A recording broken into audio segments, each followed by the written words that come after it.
Hello everyone, welcome to our channel Test Quiz. Today's topic we will be dealing with Fleming's left hand rule, right hand rule and magnetic field in a solenoid. So let's get started and let's understand what is Fleming's left hand rule, what is Fleming's right hand rule and how we can find the magnetic field lines through a particular solenoid. So let's start the topic first. Let's have the first topic over here. The first topic will be Fleming's left hand rule.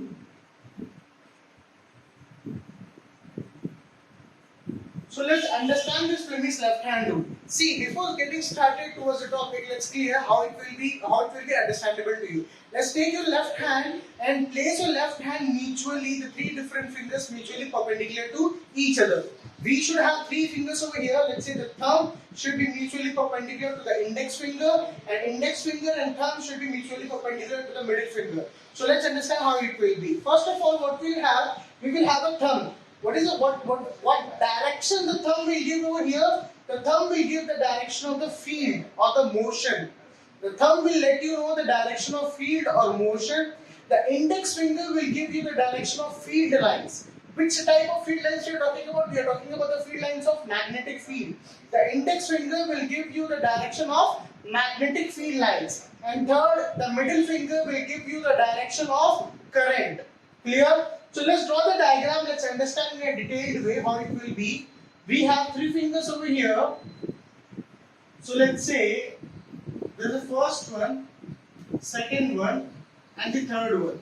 Clear? Let's say this is your thumb, which points towards the direction of upward, and it gives the direction of what? Motion.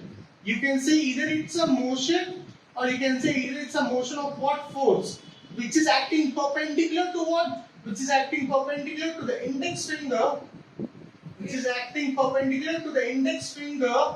and index finger will let you know the direction of field lines. The index finger will let you know the direction of field lines. And what type of field lines we are talking about? We are talking about the field lines of magnetic field. We are talking about the field lines of magnetic field. Clear?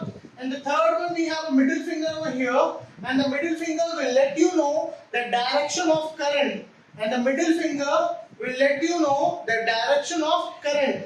So let's see over here, we have three different particular things which are mutually perpendicular to each other. We have thumb, which is pointing towards the direction of motion or force. We have an index finger which is pointing towards the direction of your particular field lines, that is what? Magnetic field lines. And the third we have, it is what? The current, which points the direction of current. So this was a topic which was related to Fleming's left hand rule. Now let's see and let's understand Fleming's right hand rule. Let's understand what is Fleming's right hand rule and what is the difference between these two. We have a slight difference, we have a slight change.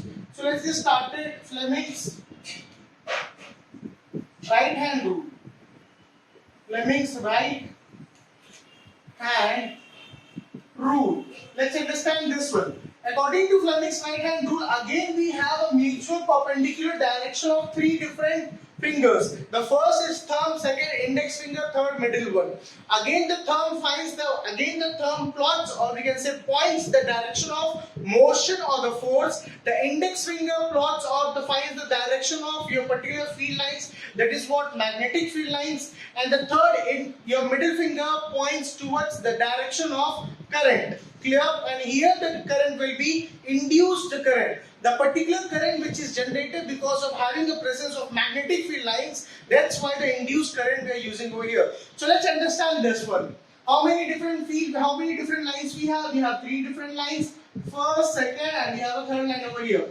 The thumb will point towards the direction of motion of a conductor, we can say. Clear? When you are talking about a motion, so particularly we can mention over here, this is a motion of conductor. This is a motion of conductor, we can say over here clearly. The third index finger, when you are talking about the second finger, which is again a mutual perpendicular to each other, the index finger will give you the direction of field lines. The particular field lines we are talking about, those are what? Those are magnetic field lines. We are talking about here for what? We are talking about here for magnetic field lines. The third middle finger, what we are talking about, this will let you know induced current. This will let you know about what? This will let you know about induced current.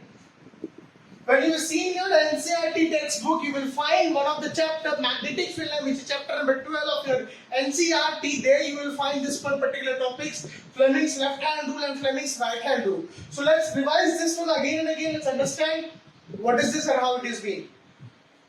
We have a thumb in the see. Fleming's left hand rule means we have a thumb, we have an index finger, we have a middle finger. The thumb will let you know the direction of motion or a force. The index finger will let you know the direction of your particular field lines. The field lines what we are talking about, the magnetic field lines. The middle finger will let you know the direction of current. But when you are talking about your Fleming's right hand rule, in the Fleming's right hand rule we have a motion of a conductor. Index finger will let you know the direction of your field lines. Again, this particular will be your magnetic field lines. The middle finger will let you know the direction of induced current. Why we are using induced current over here? Because whatsoever the amount of magnetic field lines are there, and the change in the magnetic field lines will lead you to magnetic flux, and because of the magnetic flux, some kind of current will be induced in the particular circuit what you are talking about. Here, this was your Fleming's left hand rule and Fleming's right hand rule. The next topic we are starting about is what? Magnetic field lines in a solenoid. So let's understand how we can deal when there are magnetic fields in a solenoid. So let's clear first what is solenoid. Solenoid is a concentric wiring of a copper on a particular conductor. So how this particular diagram will look like, let's see and let's understand. So what topic we have over here? We have a topic of magnetic field lines in a solenoid, or we can say current carrying solenoid. What we are having a topic? We are having a topic of magnetic field lines in a current carrying solenoid. So let's see this one first. Magnetic field lines, magnetic field lines in a current carrying solenoid. So let's understand this one first. What we have over here, we have a solenoid, which is again a conductor, we can say, which is wrapped by concentric circles of your copper wire. So we can say we are having a concentric wrapped of copper, or we can say conducting wire. This solenoid is connected. This particular solenoid is given a connection to a DC power supply. We can say we have a DC power supply over here. Clear? And let's say we have a one-way key in the circuit to make a connectionless or connection oriented. This is positive terminal over here, negative terminal over here, plus minus 15 volt for example. This is the key what we are talking about. So what will be the direction of the field lines? What the electric field lines? It will flow from higher potential to lower potential. What is the higher potential over here? This one. The direction will be somehow like this. So what will be the direction of magnetic field lines over here? The direction of magnetic field lines will be somehow like this. The direction of magnetic field lines, what we are talking about, this should be like this. It will go over here. It will come to this one. This will go over there. Again, this will come to this one. This will be the direction of magnetic field lines. This will be the direction of magnetic field lines, particularly what we are talking about. Here, and you can point over here downward. Clear? So it will be very much clear to you how it will be. So let's understand what is a solenoid. We can say a solenoid is again a conductor where the coppering of a wire has been wrapped towards it again and again. Now what next will be there? We have a particular DC power supply. We can say DC battery we are connected to the circuit with a one-way key. And the direction of current we can see higher potential towards the lower potential. What next will be there? Here we can see your particular fingers when we are mutually perpendicular to each other. So when you point this finger, just see there all three are mutually perpendicular to each other. So what it should be, you can see like this. You can see like this. This is a force which is acting towards your direction. This is the direction of the current which is going, and this is the direction of the field lines. So you can understand in a very proper way, this is a force which is acting towards your direction. This is the direction of the field lines which is acting over there, and this is the direction of the current, because we are taking the direction of the current as downward. So this pictorial representation, the diagram will let you know the magnetic field lines in a solenoid. Thank you so much for joining our class. We will see in the next class the different topics. Till there, stay tuned, stay blessed. Thank you.